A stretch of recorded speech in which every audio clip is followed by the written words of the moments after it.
The CBS Radio Mystery Theater presents...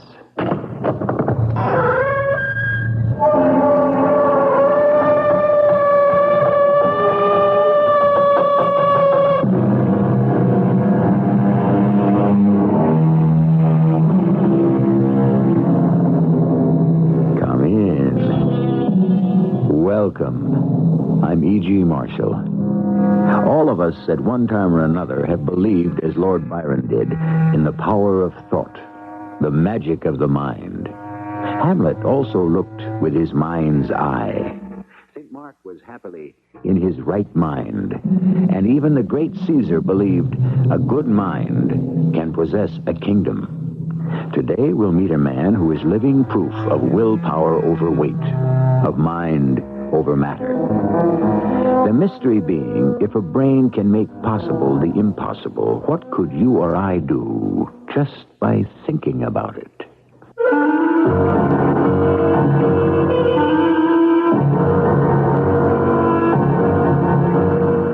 Our mystery drama, The Great Brain, based on a story by Jacques Futrell, was written especially for the Mystery Theater by James Agate Jr. and stars Gordon Heath. I'll be back shortly with Act One.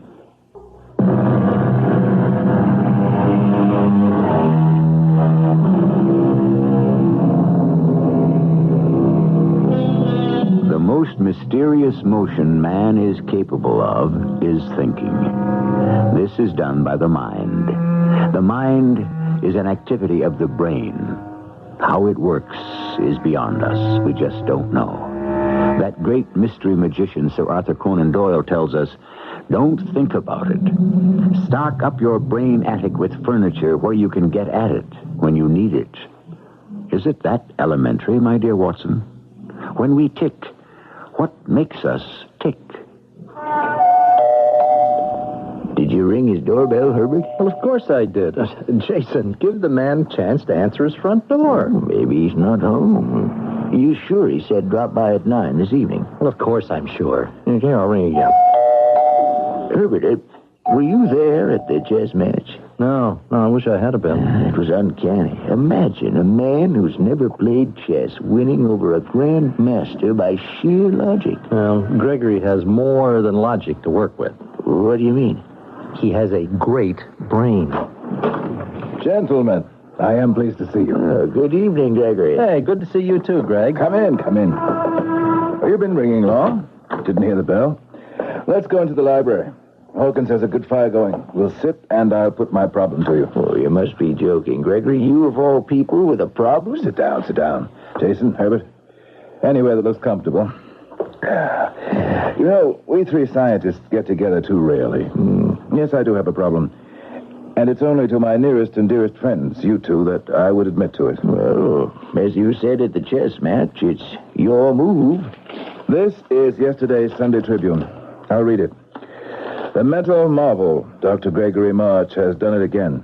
Defeated the Grandmaster chess champion in 4 out of 5 matches. Dr. March claims he never played the game before in his life. That concentration can make the incredible credible. Is it not more believable that Dr. March has kept secret all his abilities, which many suspect may be the case? Well, there are always detractors, Gregory, you know that. I keep trying to prove the superiority of the human brain, and at every turn I'd run into disbelief. So, gentlemen, that's the problem, and I enlist your aid. Oh, Gregory, we know you can perform certain feats of, what'll I call it, mental magic. Magic? But not anything is possible with brain power. I disagree. Not only anything, but everything is possible. You two set up the challenge, and I'll meet it. Greg, Jason and I have an idea for a test. Now, there are some things which will not yield to any amount of thought. What, for instance? Prison walls.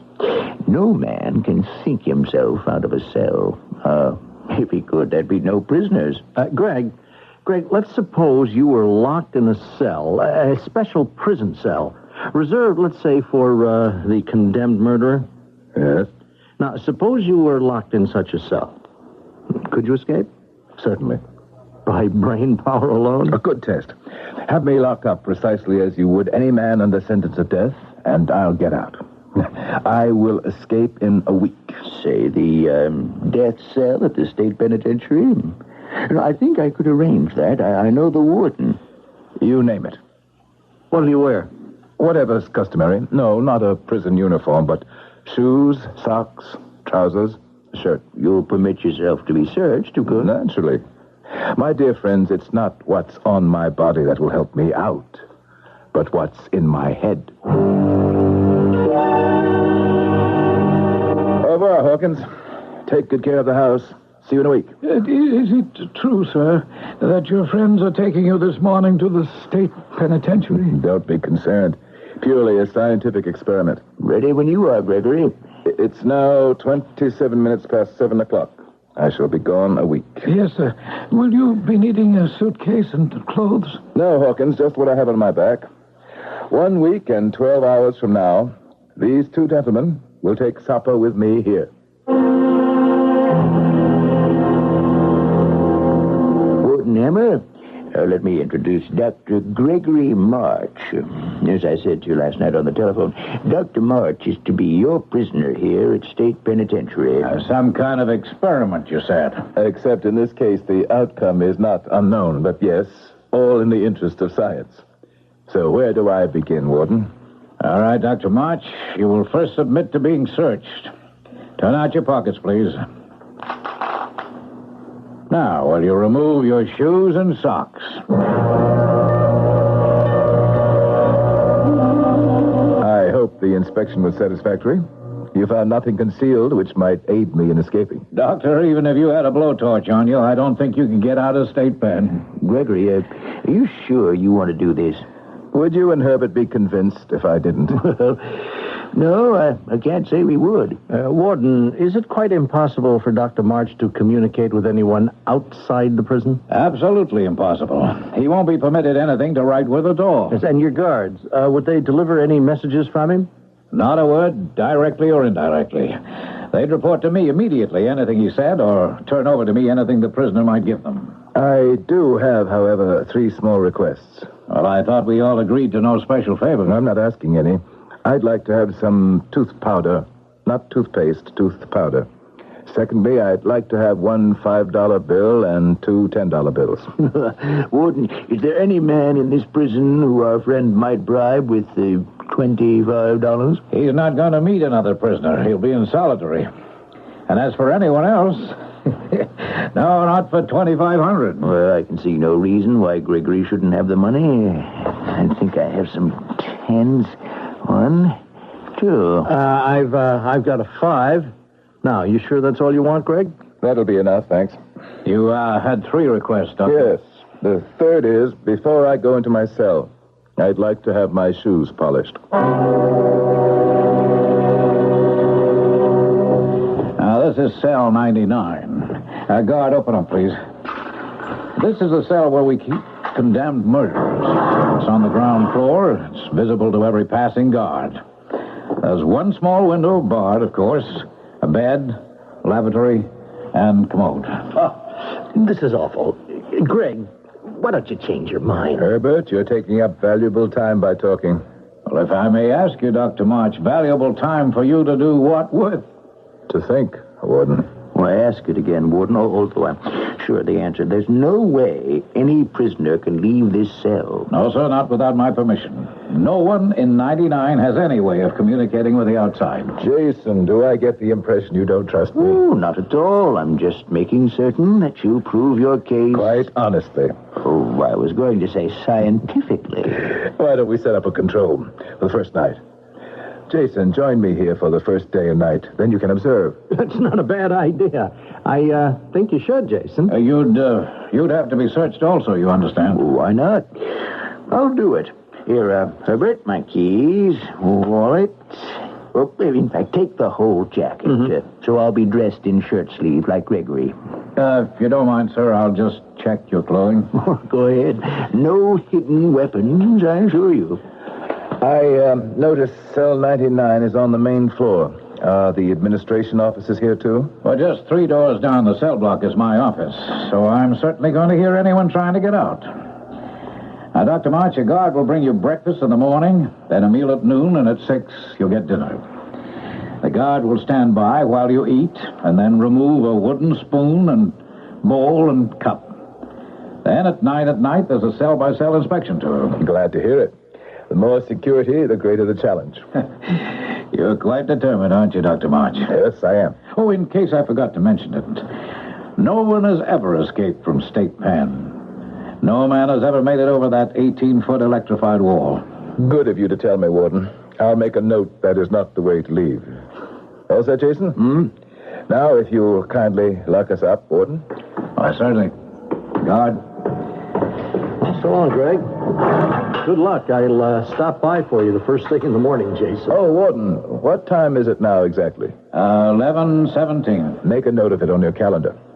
I will join you, gentlemen, in the warden's office at 11:17 in the morning, 1 week from now. And if you're not there, Greg? There's no if about it. Both of you gentlemen finish your dinner? Yes, guard, you can remove the trays. That's the kind of food you're going to get for 7 days. I don't envy you. I can afford to lose a little weight. You know, Gregory, I'd like to see you pull this off. I know you would. Would it be out of line to ask you how you go about it? When I tackle a new problem, I become all brain and mind. I begin by being a sponge, soaking up all the information I can. You can help. Go stand on the bed. Take a look out of the window and tell me what you see. The prison yard lit by arc lights all around. That wall looks higher than 18 feet. It's too smooth to climb up. And it's electrified on top. How many guards? Let's see. There are 4 of them patrolling. From the window, how far down is it to the yard? Just a couple of feet, 4, 5. Good observation. Jump down. Then I check my memory. Do you remember how we got to cell 99? Well, let's see. The main gate, guard's booth there. Then through 2 heavy steel gates, then into the main prison to the warden's office on this floor. Then, 2 more steel doors in the corridor and double locks on your cell. Step 3, the inside. Search every corner. It's completely bare. Not a chair, not a table. The bed seems to be welded together so that it can't be torn apart and used. You really picked the impossible. That's the whole point. Now, when you were looking out the window, did you notice anything in particular about the arc lights in the yard? No, I don't think so. One of the wires leads up past my window to the roof. Was that important? It might be. No detail is unimportant. But you... Gregory, what's that noise? Let me have a look. Something over in this corner. Well, what do you know? A rat. A rat? And another one. Now, where do they come from? Gregory, I can't stand rats. I can't. Here's a third. I've got to get out of here. They're not going to hurt you, Jason. Get down from that bed. But we're locked up in here. Guard! Let me out of this cell. Guard! Guard!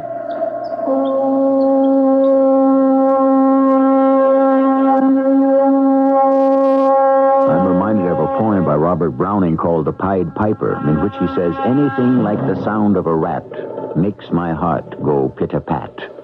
Seriously, though, the little rodents have been much maligned from Shakespeare to Shaw, and if I may be permitted to give you a hint of things to come, rats, for the size of their skulls, have far more brain power than man. I shall be back shortly with Act 2.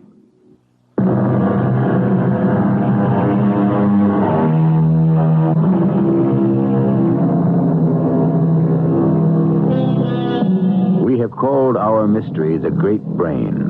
That brain resides in the cranium of scientist Dr. Gregory March.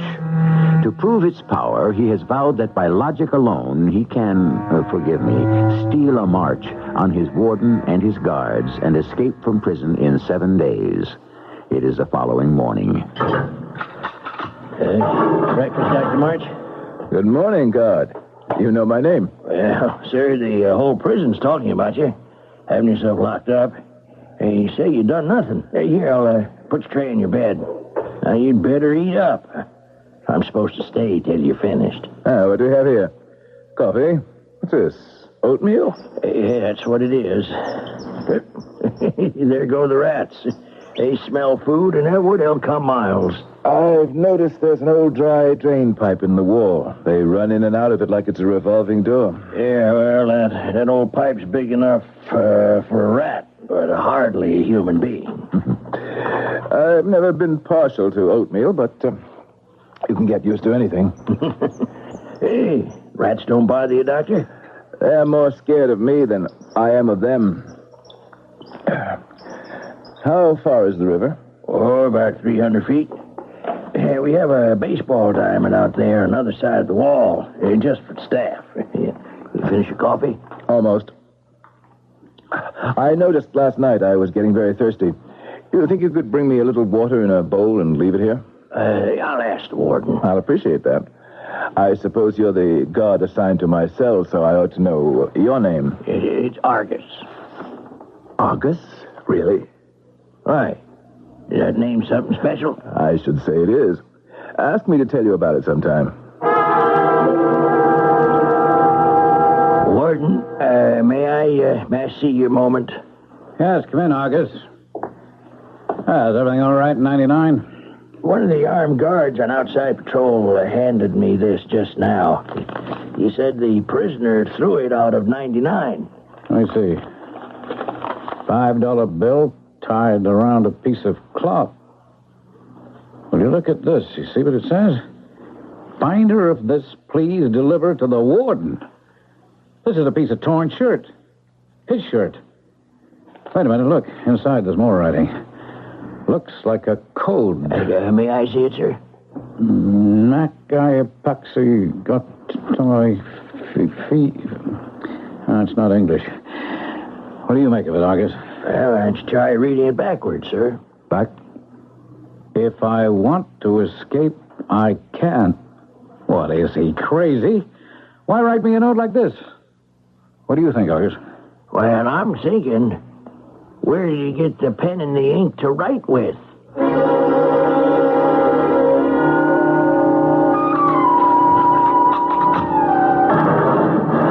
Dr. March, what are you doing on your hands and knees over there? Oh? Hello, Warden. Just playing with the little beggars. There isn't much else to do to amuse yourself.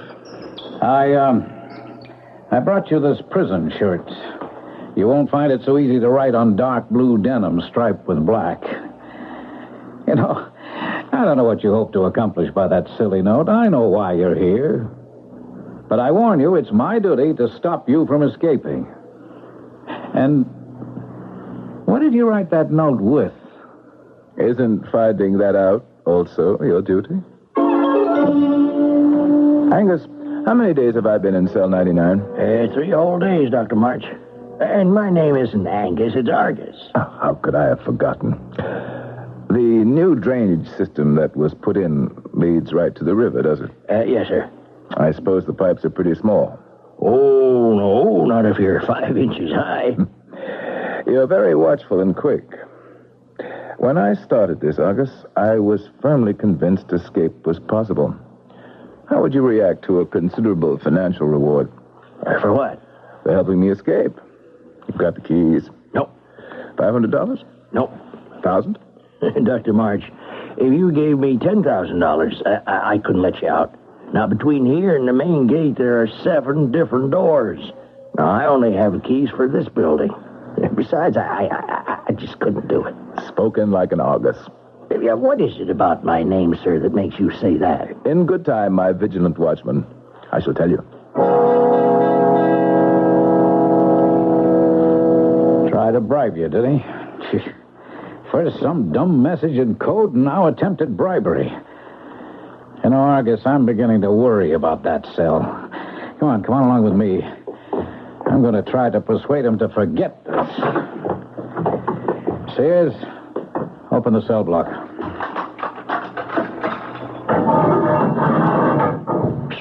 Warden.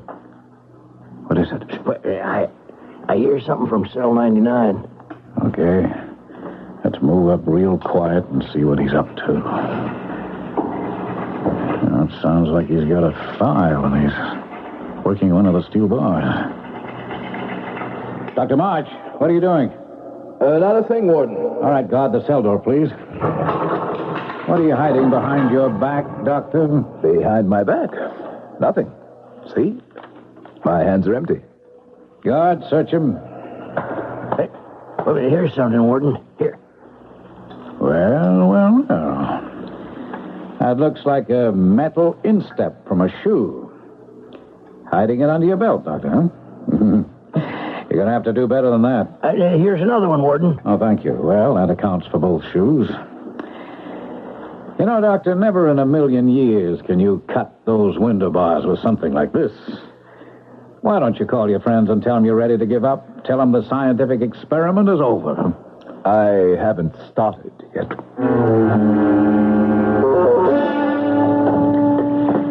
Argus, come back to my office with me for a moment, will you? I have an idea. Warden, do you think he has any chance of getting out? No, of course not. Just the same, he's darn clever. I was reading in the Trib about him. That fellow Jimmy Purvis had a whole column about him being here. I don't know how he found out. He calls him Big Brain or Great Brain. You know something, it still bugs me that I don't know how he wrote that note. Well, who's that? The prisoner we just got up in 79, 2 tiers up. Come on, up the stairs, Argus, quick.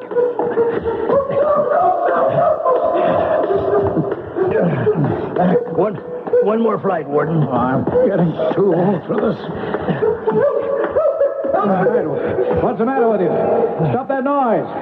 All right, guard, open up. What am I to do? Get off your knees, prisoner.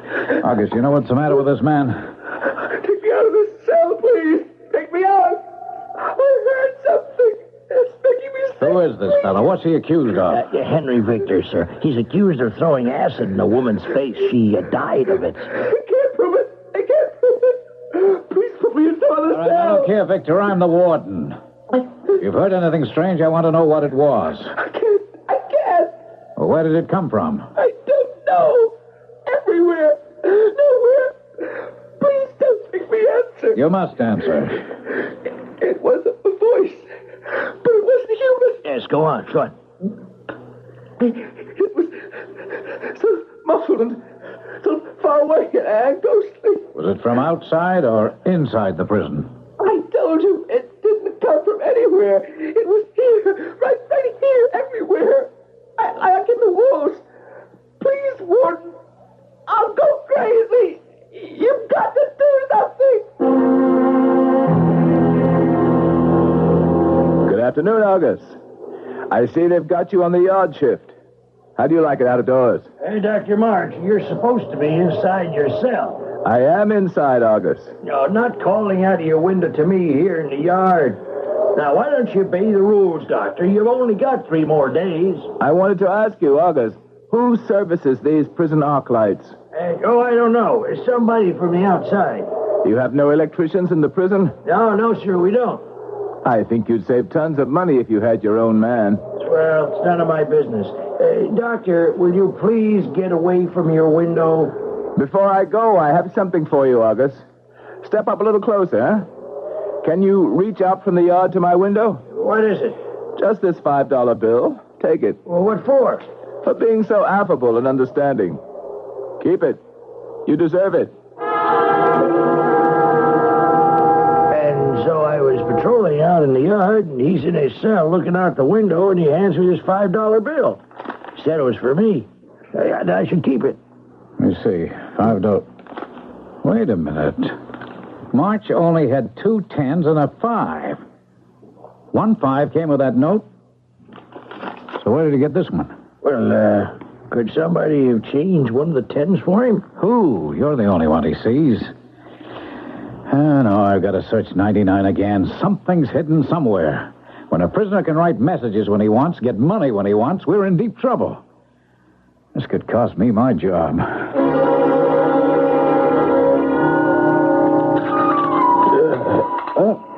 Who is it?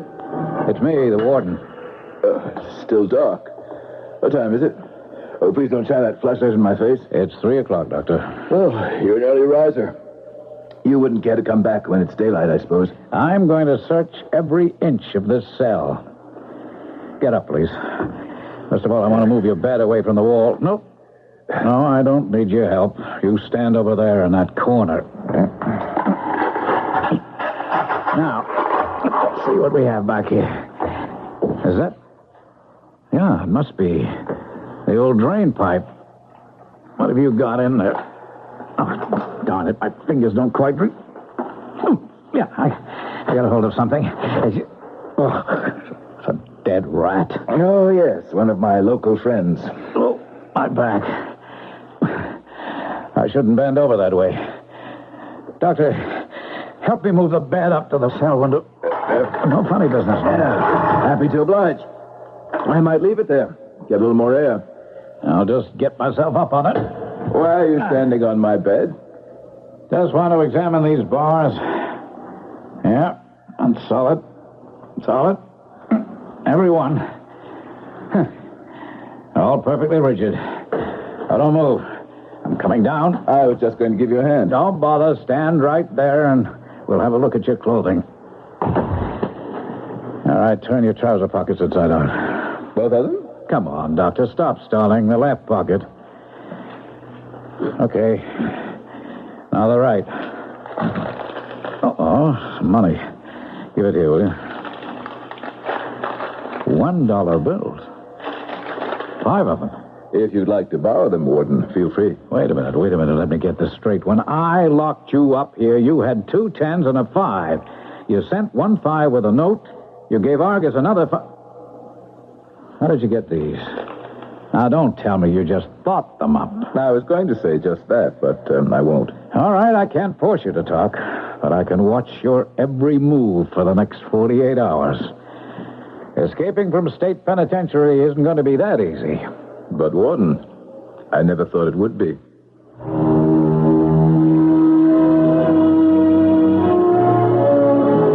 What we are hearing are the maneuvers of a superior intellect.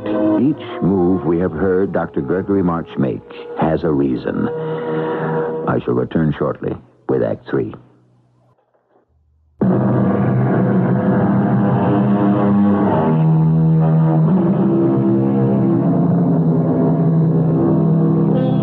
I don't think either you or I doubt Gregory March isn't going to be able to escape that fortress of bars, steel, and stone. And I suspect for all his bluff, the warden fears the same. It's how he'll do it that fascinates. What transforming power is this super brain able to exert? It is the 5th day. The hour is late. The warden turns restlessly in his bed. What in heaven's name is that? Where's the light? Where's that phone?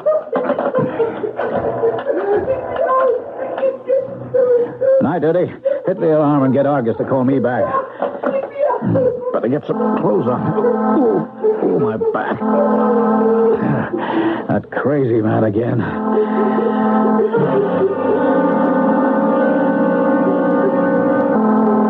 Okay, night duty. Turn the alarm off. Victor's screaming. I can't get him to quiet down. Open up his cell, Argus. Now, Victor, what's going on? Will you get up off the floor? What's all the yelling about? I can't stand it. I did it. I killed her. Yes, I did. I killed her. Take that voice away. Get it away from me. Take what voice away? I said enough. I admit I killed her. I threw the acid in her face. I didn't mean for her to die. Come on, Victor. Stop it. Stop it. It was me. I did it. I confess. Get me out of this cell. Hear it? What? I don't hear anything. No, it stopped. There's that voice again. Kind of muffled, like a voice from the dead. What does it tell you? Acid. It keeps saying that over and over again. It accuses me, see? Acid. Because I threw the acid and the woman died. She couldn't identify me, see? But I have to confess, I got to. Her voice is making me. Is that all your voice said? Just acid? That's what it was saying yesterday. And the day before. Nothing else? There was something else that said, I remember now, size 8 hat. Yes, that's what it was. Size 8 hat? Size 8 hat. Very clear. Said it A couple of times.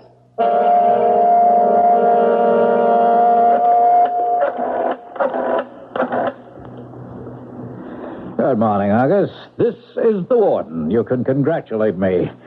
It's the 7th day, and I'm still playing with a full deck. The two friends of Dr. March are here. Yeah, I know it's very early. Would you bring us all some coffee? Thanks. Well, Warden, I'll confess to you, I thought he'd do it. And I'm very surprised he hasn't. Aren't you, Herbert? Well, not really, Jason. Even brain power's got its limitations. Well, I can tell you now, he didn't really try very hard. Spent most of his time being friendly with his guard, playing with the rats in his cell, writing notes. Now, that is something I never caught on to, where he got the pen and ink. And you know that 25 you gave him? Mm-hmm. It turned into a 10, 2 5s, 5 singles. Crazy, huh? We never came into contact with any other prisoners? Never. I saw him, and his guard saw him. Well, here he is now. This is Mr. Argus, who's personally been in charge of Cell 99. I'd just put the coffee on the desk, Argus. Gentlemen, help yourself. Warden, I have a special delivery letter for you. Oh, thank you. Tell me, how is our distinguished Houdini this morning? Well, half an hour ago at 6, he was sleeping like a baby. Oh, he gave me this last night. What is it? A silver dollar. He handed it to you? Yes, sir. To remember him by. You see what I mean, gentlemen? Crazy stunts like that. But trying to escape? No, sirree. Oh, excuse me. Warden here. What arc lights?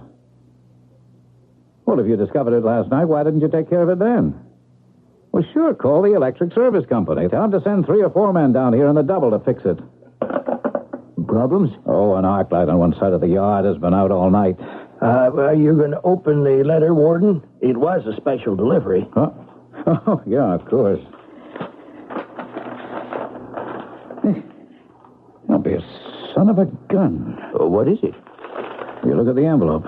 A special delivery letter, return address, Cell 99. Says, dear friends, don't forget you're invited for dinner tonight at 7:27. Warden Hammer, that means you, too.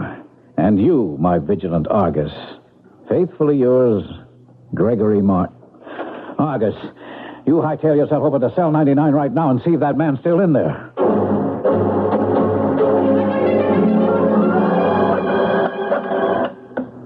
Main gate, this is the warden. Those electricians arrived yet? 3 workmen and a supervisor. Okay, but just make sure only 4 men leave. That gentleman is security. I can't get over this letter. The nerve. Excuse me. Yeah? 2 reporters? Sure, why not? Yeah, bring them over to my office. Did either of you gentlemen tell the press to be here this morning? No, neither did I. Warden, he's in his cell, all right, still asleep. I could see him through the cell door. I've been looking at this letter. It's Gregory's handwriting, but the postmark is blurred. Looks like last night's date. How did he do it? That's what's got me. If he is in his cell, how did he do it? Margus, go see who that is. Oh, it's the reporters. Hello, Warden. Hi, Jimmy. Gentlemen, this is Jimmy Purvis from the Trib. Come on in and bring your friend, Jim. Morning, folks. I heard there's a story here. Now, let me introduce my associate. Turn around, pal. Dr. Gregory March. Greg? How did you do it? Forgive me. I'm a little earlier than 11:17, but I don't think Warden Hammer will mind. March, will you mind telling me Not at all, Warden. Why don't we all go back to Cell 99 and I'll show you. Jimmy, I think the Trib will enjoy this story. Jimmy, this has been my home for a week. Certain disadvantages, but certain advantages. To demonstrate the extraordinary advantages of this extraordinary cell, I step on the bed, sweep my hand across the bars on this small window, and presto! Oh. The window bars all fall down like magic. Oh, how could that be? I tested those. Before Warden. Nada. Who's that in the bed? Mr. Nobody. August, shine your light upon that strange bedfellow. I pull back the cover a wee bit, and what do you see, gentlemen? A wig. You ought to know, Jimmy. The color is excellent. Thank you, Doctor. Would you mind pulling the covers all the way back, Dr. March? What's that body made of? Oh, happy to oblige. Good Warden, would you be so good as to identify what you see on the bed? I can't believe it. It's a coil of rope. 30 feet, I'll have you know. And there are a couple of files, a roll of fine wire, a pair of pliers. Sure beats me. If you'll excuse me, I'd better get myself back to the house. It takes me quite a while to decide what wines should be served at our little celebration. Just a minute. Aren't you going to tell us how you did it? Perhaps. Later. Over the brandy. Well, my very dear friends, was that dinner worth waiting for? I trust everyone else had enough to eat. Shall we tell them, Jimmy? Oh, you tell them, Doctor. They were your ideas. Very simple. You sit down and you weigh the odds. On one side, you have 7 steel doors, and on the other, a rat hole. My escape was facilitated by a rat running out of a rat hole. Yes, but what did you write the notes with? And where did you get the money and all those things stuffed in your bed to make it look like you were sleeping?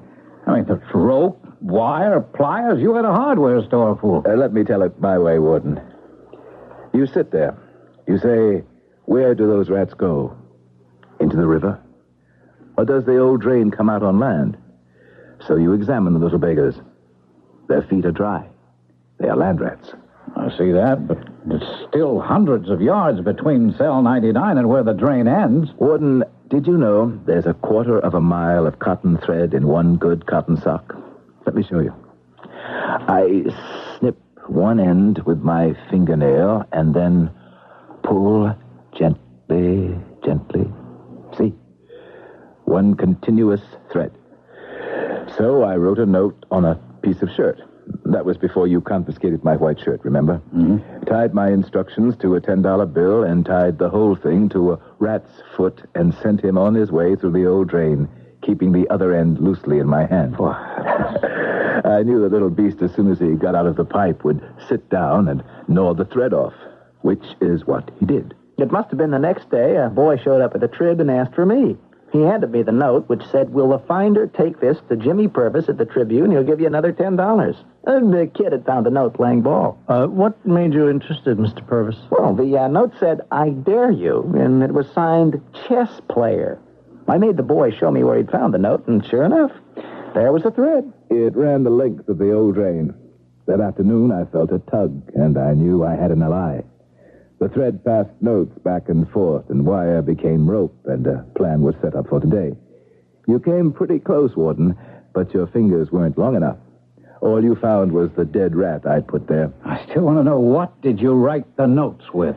The metal tip of my shoelace made a pen. The shoe polish, moistened with water, was the ink. Doctor, I've got to hand it to you. Hey, Dr. March, did you have anything to do with a prisoner who was 2 tiers right above in cell 99? He was hearing voices. I'm afraid I'm to blame, for better or worse. All the old drain pipes must be connected. To cut the bars, I needed nitric acid. I'd run out of shoe polish, so I tried whispering nitric acid into the drain pipe so Jimmy could hear me at the other end. Oh, so Victor did hear that word. Acid. After repeating it several nights, Jimmy got the message, sent some test tubes full of nitric to me, and with the wire, I was able to cut the bars. The tooth powder kept the acid from spreading.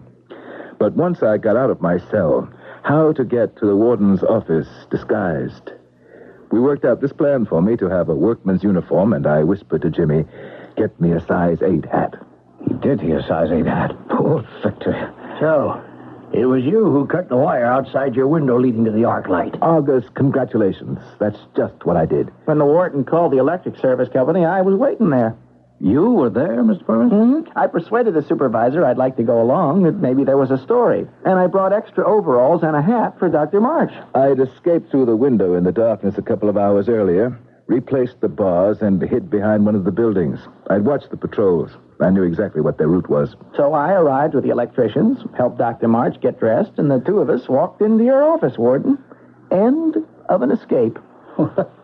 I'll be darned. There's always a way. Just rely on your brain.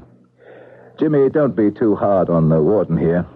And August, my faithful guard. I've enjoyed every moment, sir. Whoever christened you must have known the profession you'd follow. Well, how so, sir? Why, your name. It means a very watchful person. August was a mythical being with 100 eyes, some of which were always wide open. Not open wide enough, I'd say.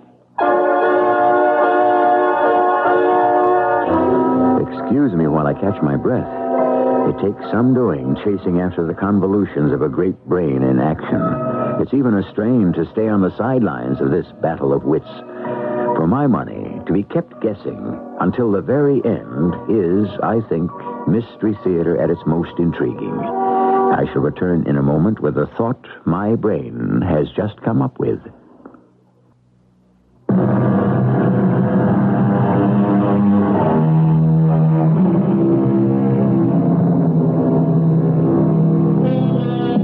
The pertinent point that suddenly jumped in front of my mind was remembering a short verse by Emily Dickinson. I don't know whether she ever knew Dr. Gregory March, the great brain, but she could have when she wrote this. The brain is wider than the sky, for put them side by side. The one the other will contain with ease, and you beside. Our cast included Gordon Heath, Russell Horton, Earl Hammond, and Ian Martin. The entire production was under the direction of Hyman Brown. This is E.G. Marshall inviting you to return to our Mystery Theater for another adventure in the macabre. Until next time, pleasant dreams.